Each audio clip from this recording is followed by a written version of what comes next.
జోగి రమేష్ గారు సతీమణి మాట్లాడుతున్నారు. ఒక్కసారి మనం కూడా విందాం ఆమె ఏం మాట్లాడుతున్నారు. ప్లీజ్ బీసీ బలహీన వర్గాలారా, ప్లీజ్ నా భర్తని మమ్మల్ని కాపాడండి.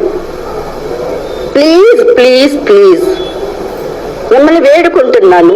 మీ వైసీపీ గవర్నమెంట్ లో అధికారం ఉందన్న మదంతో మీ ఆయన జోగి రమేష్ గారు నారా చంద్రబాబు నాయుడు గారు ఇంటి మీదకి పోయి కేతులు బద్దలు కొట్టి పచ్చి బూతులు తిట్టి తొడగొట్టొచ్చాడు. ఇది చేసింది జోగి రమేష్ లేకపోతే బీసీ బలహీన వర్గాల తల్లి? వేలాది మంది జనం ఉన్న ఒక నిండు సభలో నారా చంద్రబాబు నాయుడు గారిని, ఆయన కుటుంబ సభ్యుల్ని, పవన్ కళ్యాణ్ గారిని, ఆయన కుటుంబ సభ్యుల్ని నానా మాటలన్నారమ్మా. ఆ రోజు ఆ మాటలంది జోగి రమేష్ లేకపోతే బీసీ బలహీన వర్గాల తల్లి? వేల కోట్ల విలువ చేసే కల్తీ మద్యం తయారు చేసి రాష్ట్రం అంతా సరఫరా చేశారు.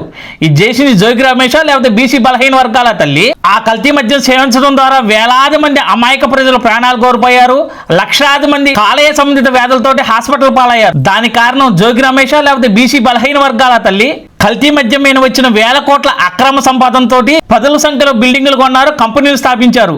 ఇదంతా చేసింది జోగి రమేష్ లేకపోతే బీసీ బలహీన వర్గాల తల్లి? నోరు మంచిదైతే ఊరు మంచిదైతే అంటారు తల్లి. తనకు మాత్రమే సొంతమైన నోటి దోలతోటి సీఎం చంద్రబాబు నాయుడు గారి కుటుంబ సభ్యుల్ని, డిప్యూటీ సీఎం పవన్ కళ్యాణ్ గారి కుటుంబ సభ్యుల్ని పచ్చి బూతులు తిట్టింది జోగి రమేష్ లేకపోతే బీసీ బలహీన వర్గాల తల్లి? టీడీపీ శ్రేణుల్ని రెచ్చగొట్టేటట్టు మాట్లాడి తన ఇంటి మీదకి తెప్పించుకుంది జోగి రమేష్ లేకపోతే బీసీ బలహీన వర్గాల తల్లి? ఇదంతా చేసింది జోగి రమేష్ అయినప్పుడు ఇప్పుడు బీసీ బలహీన వర్గాలని దీంట్లో ఎందుకు లాగుతున్నావు తల్లి? మీ ఆయన మంత్రిగా ఉన్నప్పుడు 110 మంది బీసీలు అత్యంత కిరాతకంగా హత్య చేయబడ్డారు తల్లి.